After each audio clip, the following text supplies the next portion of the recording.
강혜신의 오늘의 미국.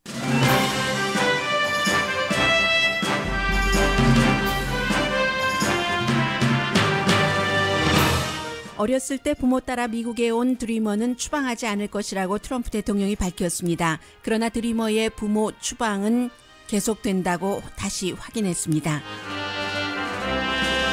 트럼프 대통령은 쿠바와의 외교 통상은 관광 등을 중심으로 상당 부분 뒤집습니다. 호텔 업계에서는 트럼프 호텔이 이번 조치로 가장 큰 혜택을 본다면서 불만합니다. 격렬한 분노의 위험성. 오늘 미국 저널리스트들이 가장 많이 돌려읽는 칼럼입니다. 트럼프 지지자와 트럼프 반대자로 갈려진 미국 전체 분위기와 그 사이 혹은 그 앞에 선 미디어 피플에 관한 글입니다. 연방 법무차관이 예외적으로 뉴스원이 밝혀지지 않은 뉴스는 믿지 말라는 성명을 발표했습니다. 연방 법무장관은 청문회에서 더 이상의 러시아 관계자들과의 만남은 기억나지 않는다고 증언했습니다. 그러나 러시아를 위해 일하는 로비스트가 이 법무장관과 캠페인 기간 중 2번 저녁을 먹었다고 밝혔습니다. 대통령 사위도 러시아와 관련된 비즈니스와 연관해 특별검사의 조사를 받게 됩니다. 대통령은 오늘 새벽 자신이 러시아 관련 특별검사의 수사 대상이 됐다면서 그 이유는 전 연방수사국장을 해고했기 때문이라고 트윗했습니다. 주택에 대해 아무 경험이 없고 트럼프 가족의 이벤트를 맡아온 사람이 연방주택국 중요 자리에 임명됐습니다. 아마존이 홀푸드를 사들이는 작업이 시작됐습니다. 여러분 안녕하십니까? 오늘의 미국 강혜신입니다. 잘 알려진 사람 가운데 세상에서 가장 영향력 있는 사람이 누굴까요? 네, 미국의 도널드 트럼프 대통령입니다. 제가 오늘 주말이 시작되는 날이기 때문에 정치적인 컬럼이기는 하지만 에세이처럼 읽을 수도 있는 월스트리트저널에 글 잘 쓰는 그 패기 누난의 컬럼을 먼저 소개해드리려고 하는데 그 앞에 잠깐 그 트럼프 대통령 얘기를 좀 하겠습니다. 러시아 조사는 슬프다. 아무 증거를 내놓지 못한 7개월 동안 조사하고 청문회를 열었어도 내가 러시아와 내통했다는 증거를 아무도 못 보내주고 있다. sad. 이게 대통령이 4시 53분 새벽에 쓴 트위터입니다. 그리고 이제 그 러시아를 조사하고 있어서 해고당했다. 이것은 전 연방수사국장의 얘기인데 트럼프 대통령은 역시 그 트윗에서 내가 코미 국장을 해고했기 때문에 조사를 받게 됐다라고 말했습니다. 그리고 이게 시간이 얼만큼 지난 겁니까? 4시 53분, 5시 23분, 30분 뒤에 다시 트윗을 했는데 가짜뉴스 미디어는 내가 나의 이 파워풀한 소셜미디어를 켜는 것을 싫어한다. 1억 인구 넘게 내가 이 나의 파워풀한 소셜미디어 트위터를 통해서 전해지는 이 일은 계속될 것이다. 나에 대한 마녀 사냥이 계속돼도 미국 경제와 일자리는 아주 좋다. 이런 얘기를 했습니다. 그리고 이제 6시 16분에 다시 내가 조사받고 있다. I'm being investigation 이라는 트윗을 했습니다. 그리고는 이제 연방 수사국장의 예외적인 성명, 대통령 사위, 조사받는 부분 이런 것은 나중에 전해드리겠습니다만은 오늘은 격렬한 분노의 위험성 이런 제목의 칼럼부터 전해드리겠습니다. 제가 가능하면은 그 패기 누난 칼럼리스트의 글을 좀 그대로 읽어드리겠습니다. 전에 로널드 레이건의 연설문을 작성했었던 사람이고 요즘에는 텔레비전의 그 커멘테이터로 자주 나오지는 않습니다. 오늘 이 컬럼은 굉장히 많은 그 저널리스트들이 지금 돌려본 그런 그 컬럼인데 저널리스트뿐만이 아니라 우리 모두에게 미국 사람뿐만이 아니라 이 방송을 요즘은 제가 이름도 알지 못했던 그런 나라에서도 듣고 또 이메일을 주시는 분들도 계시고 한국에서도 많이 듣고 계신 것으로 알고 있습니다. 모든 나라에서 깨어서 살고 싶어 하는 사람이라면 미국이 어떻게 움직이는가는 너무나 큰 관심사이기 때문에 그런 그 관심사에 관한 것, 미국의 모습을 이 컬럼이 담고 있습니다. 전해드리겠습니다. 지금 미국은 도널드 트럼프 대통령 지지자와 그를 경멸하는 사람으로 나뉘어서 분열과 별거의 시대에 살고 있습니다. 좌파, 우파, 두 당파, 또 당 안에서도 파가 갈리고 종교적이냐 아니냐, 문화적으로 진보냐 보수냐, 해안이냐 내륙이냐. 이것은 이제 미국이 그 해안 쪽에 주로 이제 부자들이 많이 살고 내륙 쪽에 가난한 사람, 빈부격차를 얘기를 하죠. 법원 판결을 받아들이느냐 마느냐, 서로 깔보고 서로를 두려워하며 서로를 날이 갈수록 미워합니다. 화합하는 사람이나 프로그램 또 그런 당을 찾기란 참 당장 어떤 가능성을 보기는 참 힘듭니다. 벤자민 프랭클린이 말하기를 같이 가거나 따로 가거나, 이 얘기였는데, 같이 가려면 같은 나라에 사는 사람으로서 정치 온도를 내리는 수밖에 없습니다. 지금 우리는 정치 온도를 내려야지 되는데 여러 가지가 가라앉고 있습니다. 참 실제로 이 정치 온도를 내리기 힘든 그런 이유를 먼저 말씀드리겠습니다. 1990년도 초에 그 로저 아일리스, 얼마 전에 이제 그 박스에서 물러나고 숨진 그 CEO죠. 그 로저가 터크쇼를 진행을 했었는데, 그때 제가 쓰고 있던 것에 관해서 말하면서 인터뷰를 하고 싶다고 로저가 얘기를 했습니다. 그때도 그 당시에 잣대로 볼 때도 내가 쓰고 있었던 것이 굉장히 좀 구식이어서 올드 패션드 된 그런 스토리였는데, 텔레비전과 영화에서의 폭력, 암울한 이미지, 뭐 반복되는 그런 그 구타, 살해 묘사, 이런 것에 관해서였습니다. 그래서 이제 그런 것들이 아이들과 문화에 나쁘다고 저는 주장을 했었고, 폭력을 보면 모르는 사이에 폭력을 쓰게 된다는 게 저의 생각이었습니다. 그런데 제 얘기를 듣고 있던 로저가 이렇게 말을 하더군요.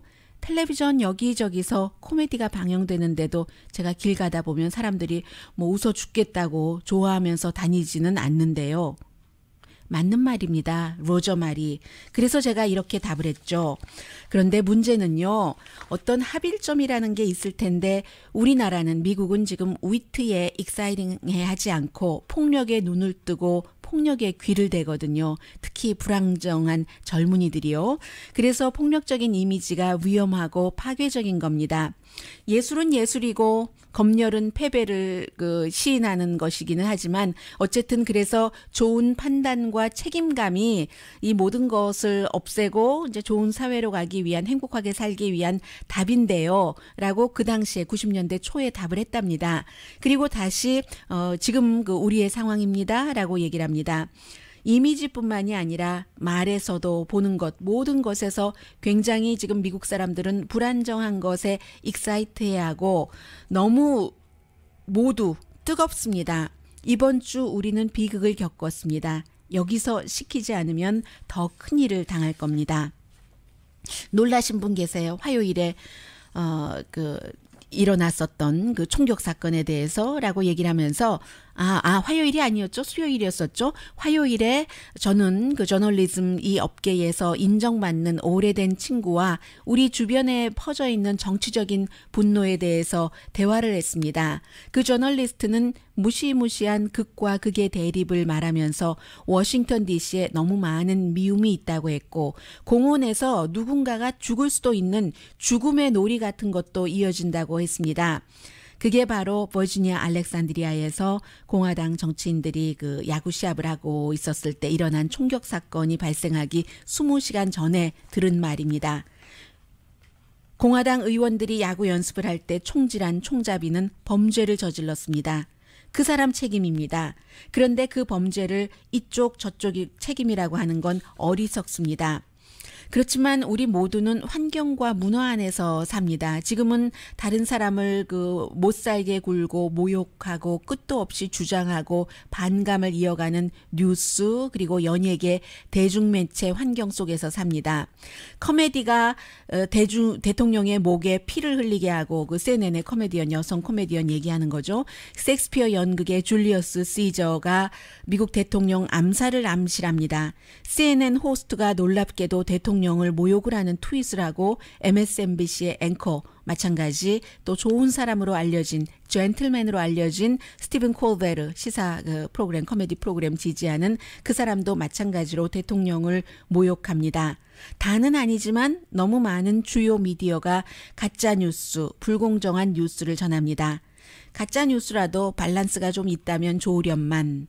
그래서 그렇게 되는 데는 제가 파악을 해보니까 다 이유가 있더군요. CNN 방송에 대통령 정말 피 흐르게 한 그 캐티 그리핀이 얘기하기를 기자회견에서 나중에 사람들이 비난하니까 기자회견 했잖아요. 좀 경솔했다 이런 말도 했고 트럼프 대통령이 나를 이렇게 하도록 만들었습니다. 다시 월스트리트저널의 패기 누난 컬럼니스트가 글을 이어서 씁니다. 그 말이 맞습니다. 트럼프 대통령이 그 사람을 그렇게 만들었습니다. 대통령이 코미디언의 자제력과 판단력을 잃게 만들었습니다. 대통령이 정말 그 코미디언이 그렇게 만들긴 했는데 그 코미디언이 생각하는 정도는 아닙니다. 더 강하게, 더 크게 그 코미디언을 부숴버렸습니다. 정말로 트럼프 대통령은 힘이 강한 사람입니다. 그래서 미디어 저널리스트들도 그야말로 이 코미디언처럼 절제력을 잃고 여러 가지 트럼프의 파워에 눌리고 맙니다. 모든 자제력을 다 내려놓게 할 정도로 그런데 이제는 다시 우리가 힘을 추스려야지 될 때입니다. 미디어 피플들이 전체 정치 상황을 아주 저질로 추접하게 만들어 놨습니다. 균형도 잃고 공인이라는 사실도 잃어버리고 있습니다. 잊고 있습니다. 돈을 그렇게 많이 받고 유명세를 누리고 최고로 살면서도 환경을 아주 나쁘게 만듭니다. 자신들이 충족되고 그리고 도널드 트럼프를 반대하는 사람을 충족시켜주면서 격렬한 분노를 퍼뜨립니다. 그런 일을 하면서 내가 정말 용감해 하고 스스로 축하를 합니다. 보고 있는 사람들 상당수가 좋아하죠. 그러나 그들 기반에서만 일어나는 일입니다. 그들의 시청률이 올라가고 좋은 조건에서 재계약을 합니다. 그게 용감한 게 아니죠. 한 사람만이 그러면 조심하겠지만 이 모든 사람들이 그러니까 함께 점점 그쪽으로 가고 있습니다. 격렬한 분노는 바이러스처럼 퍼지고 점점 강해집니다. 그리고 그게 좋을 리가 없죠. 트럼프가 먼저 그랬어요. 라는 말로는 익스큐즈가 안 됩니다. 그건 트럼프의 잘못이고요. 이것도 익스큐즈가 안 됩니다. 트럼프가 저질스러운 그 기질이 있다면 그 저질스러운 트럼프에 대한 저질스러운 응대는 당신의 저질스러운 기질입니다. 당신의 수준을 보여줍니다. 트럼프가 지독하게 나쁘게 말해서 당신도 같이 지독하게 나쁘게 대꾸한다고요? 그러면 당신이 트럼프가 더 강하다는 것을 증명해 주는 거죠. 지금 이 순간 너무 많은 우리 대중매체에 종사하고 있는 사람들이 이런 것을 상기할 필요가 있습니다. 여러분은 다른 곳에 속해 있는 사람입니다. 그 다른 곳은 트럼프만 상대하는 것이 아니라 우리는 us, 우리라고 부를 수 있는 그런 곳이죠. 여러분의 일을 하십시오. 냉정해지세요. 쿨해지세요. 우리는 서로에게 책임이 있습니다. 월스트리트저널의 패기 누난의 칼럼이었습니다.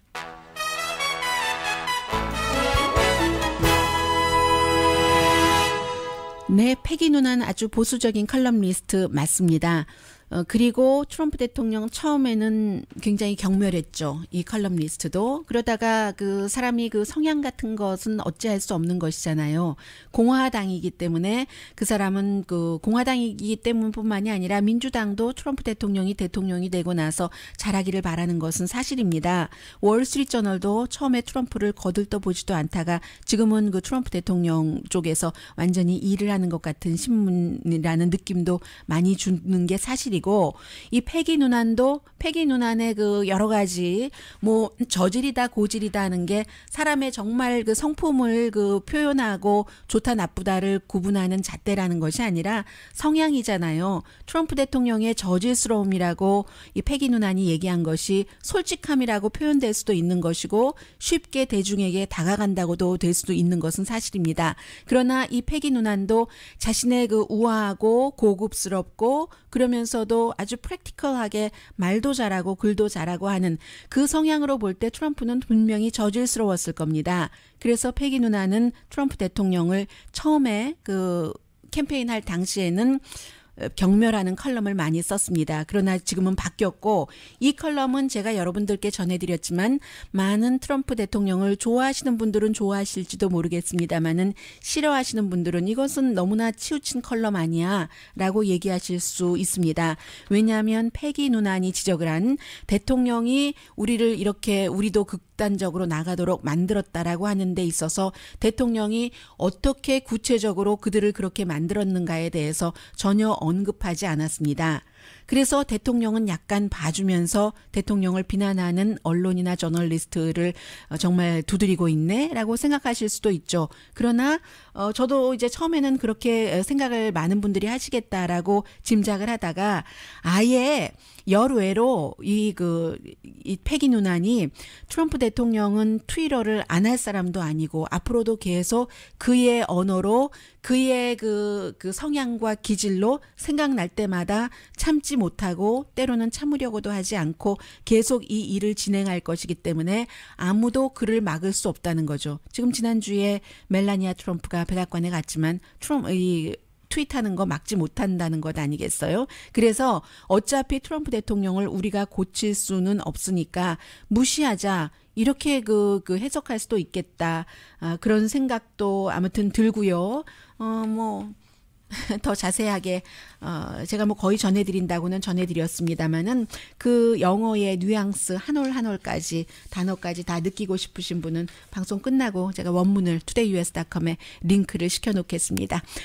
잠시 뒤에는 그 중요하고도 미국이 바뀌는 흐름 그리고 중요한 것은 대통령은 바뀝니다. 한국도 미국도. 그래서 대통령이 행정명령으로 해놓은 것은 언제든지 바뀔 수가 있습니다. 의회에서 법으로 하지 않으면 그게 바로 오바마 대통령이 초기에는 민주당이 다수당이었지만 계속 공화당이 다수당이면서 반대를 많이 했었잖아요. 그래서 행정명령으로 할 수밖에 없었던 일이 지금 트럼프 대통령 들어와서 다 뒤집히고 있습니다.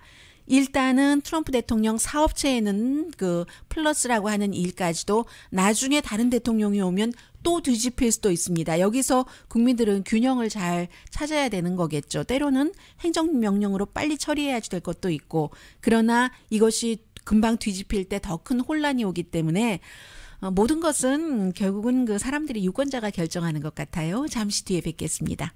라디오 서울 방송 오늘의 미국 듣고 계십니다. 국토안보부의 그 켈리 장관이 어제 밤에 얘기를 했고 그리고 그 트럼프 대통령이 또 그 조금 뒤에 말을 했는데 일단 그 드리머의 부모 어렸을 때 이민이라기보다 부모와 함께 미국에 와서 이곳에서 시민권을 받았고 영주권을 받은 사람들의 그 부모들은 추방하지 않는다. 이게 이제 오바마 대통령이 2014년부터 했었었죠. 2014년 말부터였던 것으로 기억이 되는데 그것을 이제 그게 이제 소송에 걸려서 제대로 사실은 집행되지도 못했습니다. 그런데 이제 국토안보부에서 확실하게 안 한다고 못을 다시 박았고 그에 비해서 어렸을 때 미국에 직접 온 그런 그 드리머에 대해서는 그 트럼프 대통령이 아직까지 입장을 말하지 않았잖아요. 그동안 그 여러 번 여행 금지 이민 행정명령은 발표하면서도 그런데 추방하지 않겠다로 확실하게 그 결정을 지었답니다. 그렇게 볼 때 그 3월 말 기준으로 AP통신이 보도한 것을 보면은 약 80만 명 정도 되거든요. 그 다카 카드 갖고 있는 사람들 추방하지 않는답니다. 한인들도 그 일부 여기에 속할 것으로 알고 있습니다. 그리고 북한과 미국과의 관계가 냉랭해지지는 않을 것이다. 이번 사건으로 이렇게 한국 언론에서 제가 어디선가 본 것 같은데요. 오늘 같은 이슈를 놓고 뉴욕타임스는 관계가 나빠질 수도 있다라고 지적을 했습니다. 어제 아버지가 기자회견을 했고 그 뒤에 이제 오하이오주 신시내티 병원에서 쭉 북한에 억류돼 있다가 며칠 전에 미국으로 집으로 그 돌아온 대학생에 대해서 검사를 일단 했더니 북한에서 보내준 그 MRI를 보면은요, 뇌가 손상된 것이 분명하고 뇌 세포가 죽었다고 하던데요. 2016년 4월 이전에 그랬다는 겁니다. 3월 달에 그 재판을 받았으니까 재판 받고 다음 날부터 혼수 상태였다고 하잖아요. 지금 상태는 눈을 뜨고 눈을 껌뻑거리기까지는 하는데 말을 하면은 말을 그 못 알아듣는 것 같고요. 그리고 못 알아듣으니까 당연히 그 말하는 능력은 없는 거죠. 언어를 이해하지 못하고.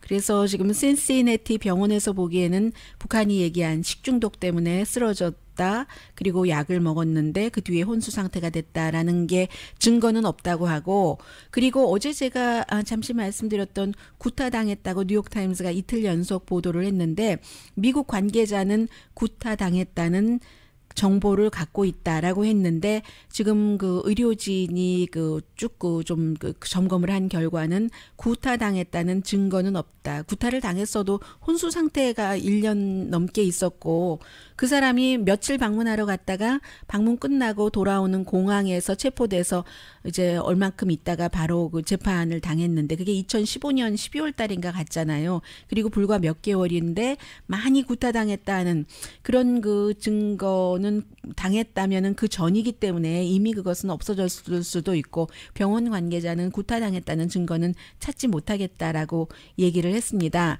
그리고 원래 처음에 미팅을 한 것은 북한이 그 지난주가 아니라 지난주가 아니라 지난달, 그게 지난주에 보면 지난달이었던가요? 그 미팅을 제시를 했고, 그런데도 부모는 지난주까지는 아들의 상태에 대해서 알지 못했다는 건데요. 미국에서도 의견이 두 가지입니다.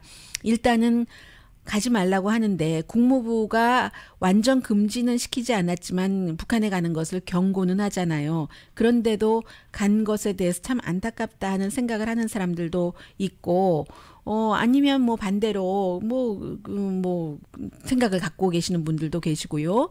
중요한 것은 뉴욕타임스도 딱 한 줄 썼기 때문에 정확하게 어떤 근거로 이런 지적을 했는지는 모르겠습니다만은, 이렇게 미국인이 건강한 젊은이가 혼수 상태로 돌아온 이 상황에서 미국과 북한과의 관계가 나빠질 수도 있다고는 전했습니다.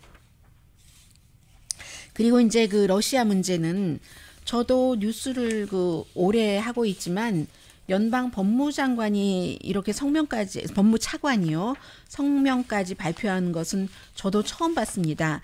연방 그 법무차관이 앞으로 요즘에는 뉴스에서 뉴스원이 밝혀지지 않은 그런 뉴스들이 참 많이 나오고 있잖아요. 근데 이제 그것을 이제 법무차관이 그 포커스를 맞춘 것은 그게 이제 가짜 뉴스다라는 게 뭐 거의 대부분이 이제 그 대통령 입장에서 그렇게 그 했다고 많은 사람들이 느끼기가 쉬운데, 그래서 뉴스원이 밝혀지지 않는 뉴스에 대해서는 여러분들 믿지 마십시오. 이게 이제 법무차관이 지금 그 성명에서 발표를 한 것이거든요. 그러니까 어떤 사람들은 아니 법무차관이 지금 대통령을 그 위해서 일을 하는 사람이야라고 생각하는 사람이 있고, 또 하나는 뉴스원이 밝혀지지 않는 것이 꼭 그 대통령을 싫어하는 언론들이 가짜 뉴스를 만들어낸다기보다는 요즘은 비밀 정보들이 그 백악관에서도 많이 나오고 있잖아요. 그러니까 백악관 사람들이 대통령에 관해서 자신의 입지를 좋게 하려고 대통령에게 해가 될 수도 있는 얘기까지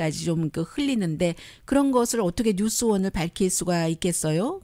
그리고 과거와는 달리 뉴스원이 완전히 그 드러나지 않으면 뉴스 보도하지 말아라. 이게 지금 적용되기가 힘든 게 워낙에 대통령부터 소셜미디어로 다 하고 있기 때문에, 안 하고 가만히 있으면 다른 곳에서 오히려 더 가짜 뉴스를 그 뿌릴 가능성이 많으니까 100년 넘게 이렇게 그 언론사를 유지해온 그런 신문이나 또 수십 년 넘게 그 방송을 하고 있는 방송사에서는 또 어느 정도 그 뉴스원이 확실한데 지금 이름만 밝히지 못할 상황이다 하면은 뉴스를 보도할 수밖에 없는 그런 것이 있고요. 그리고 또 하나 더 중요한 것은, 어떤 사람들은 연방 법무차관이 뉴스원이 밝혀지지 않는 뉴스는 믿지 말라고 하는 것 보니까 아마 며칠 안에 대통령에 관해서 굉장히 충격적인 뉴스가 나오는 것 아니야? 이렇게까지 또 생각하는 사람도 있습니다. 아무튼 이렇게 그 법무차관이 이 정도의 그 일을 할 그럴 정도로 이제 미국이 굉장히 어수선해졌다라고 말씀드릴 수 있겠고요. 그리고 이 법무차관이 이제 지금 법무장관 대행을 하는 로젠스타인이고요. 그리고 대통령의 사위도 이제 특별검사의 조사를 받게 됐습니다. 자레드 쿠슈너 비즈니스 딜에 대해서 조사를 받는데 러시아가 대선에 개입하는 것과 트럼프 가족들은 계속 이 비즈니스와도 연관이 돼서 조사를 받습니다. 그래서 역시 이 내용도 워싱턴 포스트가 제일 먼저 보도를 했고 확인이 된 부분이고요. 이제 5월 달에 연방에서 조사를 할 때는 쿠슈너가 그 12월 달에 그 대통령 그 인수팀의 팀원으로 러시아 대사와 만났잖아요. 국영은행 CEO와도 만났는데 백악관에서는 이 대통령 사위가 외교적으로 인수팀에 있으니까 그 다른 나라 그 관계자들 만나는 것은 합법입니다. 합법이기 때문에 이것은 비즈니스와는 아무 연관이 없다고 얘기를 했는데 그런데 이게 웬일이에요? 러시아 그 은행의 그 관계자가 우리는 비즈니스 대화를 했다라고 그 증언을 하는 겁니다. 이 쿠슈너 가족이 부동산 회사를 역시 하고 있잖아요. 그 부동산 회사에 관해서 대화를 했다라고 얘기하니까 이게 참 애매한 거예요. 그래서 쿠슈너의 그 변호사는 워싱턴 포스트와의 인터뷰에서 나는 지금 당신들이 하고 있는 말이 제가 좀 전에 전해드렸었던 그 워싱턴 포스트의 보도가 뭔 말인지 난 모르겠다. 이 정도로 답을 했습니다. 그리고 쿠슈너는 이제 이 부분에 관해서도 의회에도 자발적으로 지금 자료를 제출해야지 될 것 같고요. 대통령이 아니라 부통령도 지금 개인 변호사를 고용을 했습니다. 대통령이 개인 변호사 고용한 지 한 달 만인데 결국은 백악관의 많은 사람들이 대통령 사위까지 조사 리스트에 올라갔으니까 부통령도 트럼프 대통령이 뭐 미국 선거와 관련해서 러시아와 연관이 있는 것이야 하는데 조사 대상이 될 수 있잖아요. 그래서 펜스 그 부통령은 내가 만약에 조사 대상이 된다면 그 조사에 협조를 하겠다. 그런데 항상 이런 협조 조사 뭐 진술 같은 것이 법적으로 문제가 될 수 있기 때문에 개인 변호사를 지금 고용을 한 것이고요. 이미 백악관에 소환장 받은 사람들이 아주 많습니다. 그러니까 방어용으로 백악관에서 이제 부통령도 지금 변호사를 하이어했고요. 또 연방 법무 그 장관은요. 제프 세션스 이 장관이 상원 청문회에서 이제 2번은 만났는데 러시아 그 대사와 등등 내가 상원의원이었을 때였다. 알라바마. 그런데 이제 이 사람이 그 대통령의 외교 정책 자문도 했고 뭐 연설문도 써줬고 했잖아요. 알라바마 그 상원의원이었을 때. 그래서 이제 그 만난 것은 내가 상원의원으로 만난 것이다. 그리고 나서 이번에 저도 어제 누구랑 친구랑 점심을 먹는데 친구가 저한테 물어보는 거예요.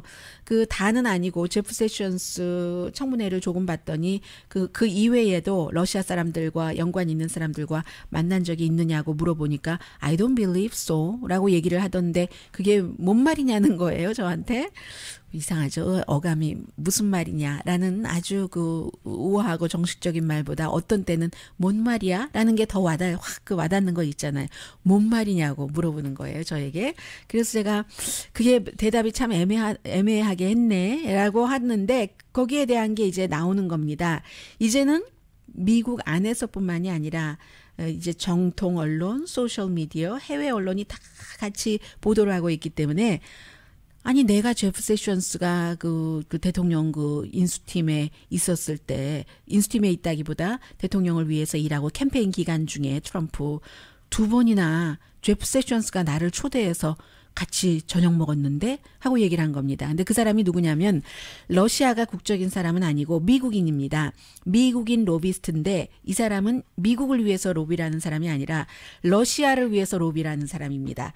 러시아에 예를 들면 알타뱅크라는 곳 그리고 이제 또 그 파이프라인 회사인데 러시아 국영 에너지 회사랑 관련이 있는 또 블라디미르 푸틴과 관련이 있는 그런 회사를 위해서 미국에서 이제 막 로비를 하고 있는 사람이에요. 그래서 내가 세션스가 밥 먹자고 해서 밥을 먹었는데 이름이 리처드 볼트라는 사람이고 레이건 시대에 독일 대사를 지낸 사람입니다. 미국은 물론 나쁜 정치인은 정치인 하면서도 돈 많이 버는 일을 하죠. 이리저리 법망을 피해가면서. 그런데 이제 대부분 깨끗한 정치인은 정치 딱 손 떼고 그다음부터 이제 일을 많이 하는데 주로 뭐 법률회사 고문 같은 것 하면서 연결을 해준다던가 아니면 이 리처드 벌트 이 사람처럼 레이건 시대에는 독일 대사를 지냈지만 지금은 로비스트로 활동하는 사람이 많잖아요.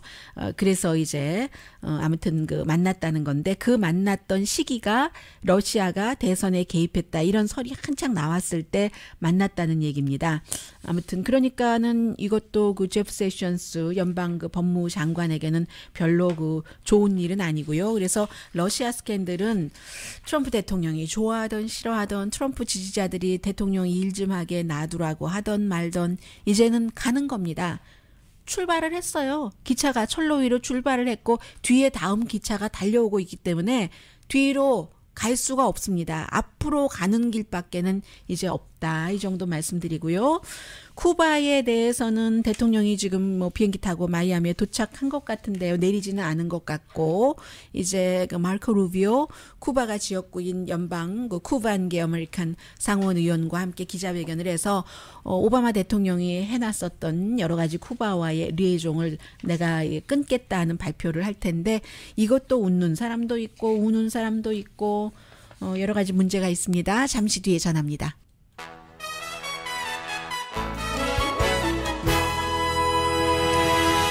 라디오 서울 방송 오늘의 미국 듣고 계십니다. 네, 완전히 무효로 하는 것은 아니고요. 이 트럼프 대통령이 오바마 전 대통령이 이제 말하자면 그 의회에서 완전히 합의를 해서 한 것이 아니라 대통령의 행정명령 비슷하게 쿠바와 수십 년 동안 막고 단절하고 하는 것이 통하지 않으면 다른 방법을 가야지 됩니다 하고 외교 관계를 수립한 것이요. 대사관은 뭐 워싱턴이나 하바나에 그대로 두고 그리고 이것은 없애고요. 미국 땅에 밟기만 하면 입국을 허용하는 그 wet foot, dry foot 정책은 없애고 이제 가장 중요한 것이 그 여행업계, 뭐 호텔 업계가 그 될 텐데요.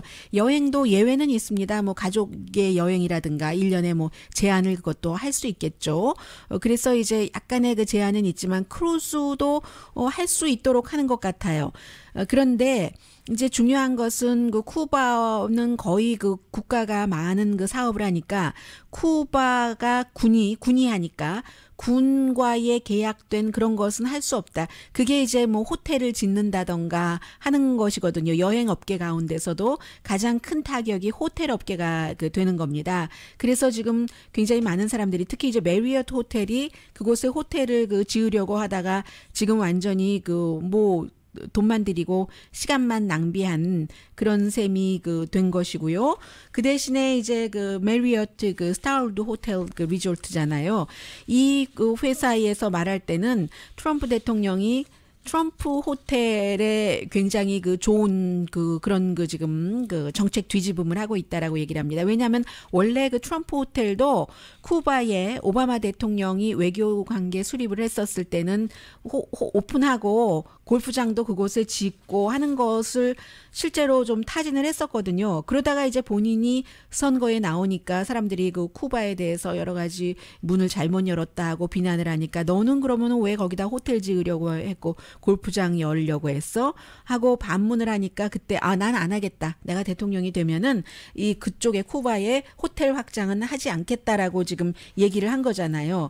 그래서 어차피 트럼프 재단은 그곳에 호텔이나 골프장을 짓지 못하게 돼 있었고 반면에 트럼프 호텔과 라이벌인 곳은 못하게 됐기 때문에 그 라이벌이 선점할 수 있는 그 가치가 있잖아요. 그것이 지금 없어졌다는 게 오늘 미국의 거의 모든 언론과 인터뷰를 하는 쿠바 학자들의 얘기예요. 예를 들면 한 사람 이름만 말씀드리자면 줄리아 스웨이스라는 그런 사람의 얘기요. 그래서 대통령의 사업에는 영향이 없는데 오히려 플러스라고 보는 것은 다른 사람들이 미리 개척해서 뭔가를 쫙 열매를 쌓아가기 시작했을 때 후발주자는 이런 경우는 좀 힘든데 이제는 아무도 선발주자가 없게 됐으니까 그런 얘기를 하고 대신에 이제 쿠바 사람들은 1년에 얼만큼 돈도 조금 쿠바에 보낼 수도 있고 하는 그런 정도는 하지만 나머지 여러 가지 오바마 대통령 시절에도 카테고리가 있었잖아요. 교육이라든가 이런 것은 왔다 갔다 할 수 있게 됐고, 그래서 일반 여행에 대해서는 오늘 이제 대통령이 좀 발표를 하고 구체적인 것을 좀 봐야지 되겠습니다. 그래서 비즈니스 하는 사람, 인권 그룹은 대통령이 다시 좀 문을 닫는다는 것에 굉장히 반대를 하고, 쿠반 아메리칸 가운데서 한국처럼 그 공산당이 싫어요 하는 생각을 갖고 계시는 그런 쿠반 아메리칸들이 많이 있기 때문에 보수적이라고 표현할까요? 그런 분들은 그 트럼프 대통령의 이번 조치를 굉장히 지지하고요.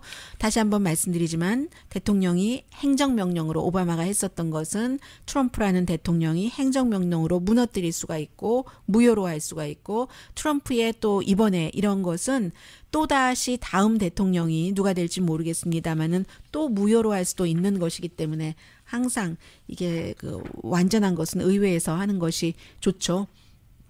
서로 싫은 것이 있어도 부부 생활하는 것처럼 양보하고 또 관여하지 않고 때로는 눈 감고 하면서 합일점을 찾아서 딱 그 마지막 도장을 찍는 게 의회니까는요. 그리고 그 의회에서 마련된 것도 시대가 변해서 달라져야지 된다 하면 언제든지 또 바꿀 수 있는 것이고, 그 틀 안에서요.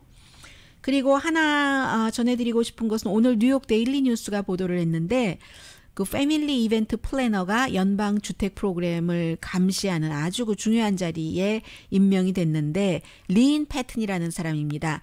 에릭 트럼프 재단의 전 부사장이었는데, 이 사람은 그 플래닝 이벤트, 특히 이제 트럼프 가족이 플래닝을 얼마나 많이 하겠어요. 가족 그 계획 같은 것, 이벤트도 있지만 어떤 가족이 하는 사업체가 너무 많으니까 그 사업체의 이벤트도 있을 테고, 그런 이벤트를 책임 맡았던 사람이랍니다.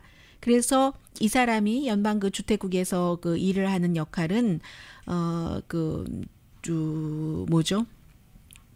주택개발국의 지역 넘버 2라는 그 지역의 그 오피스의 그 헤드인데, 이 헤드가 이곳이 또 지역 그 2가 에리어 2가 미국에서 가장 크대요. 뉴욕과 뉴저지를 커버하는데, 이제 뭐 여러 가지 예산 같은 것도 배당을 하고 공공주택 관계자에게 이제 돈도 주고요.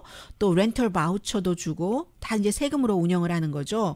그런 것인데, 이 사람이 트럼프 대통령이 좋아하게 된 것은 지난번에 공화당 전당대회에서 비디오에서 내가 정말 트럼프 대통령이 고집장이가 아니라는 것을 증명한다 하는 그 여성이에요. 흑인 여성이에요.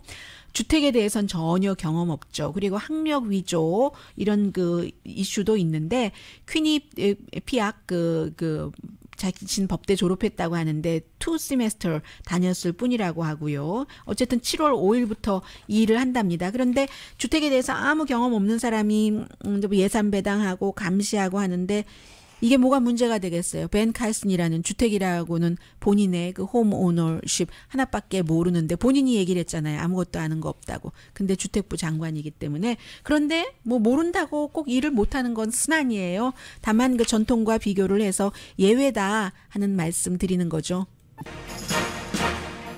네, 아마존이 홀푸드를 산답니다. 아니, 인터넷 책방이 이제는 홀푸드라는 오르게닉 식품을 미국에서 어느 곳보다 많이 파는 그 그로서리 마켓을 산다는 겁니다.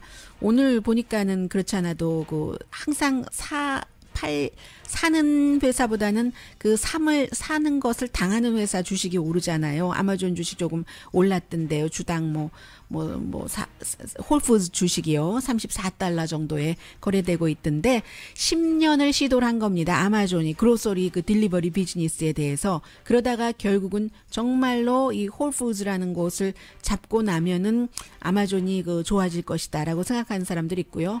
아마존이 그 신발 가게 자포스트도 샀잖아요. 항상 아무튼 좀 새롭긴 새로워요. 강혜신이었습니다.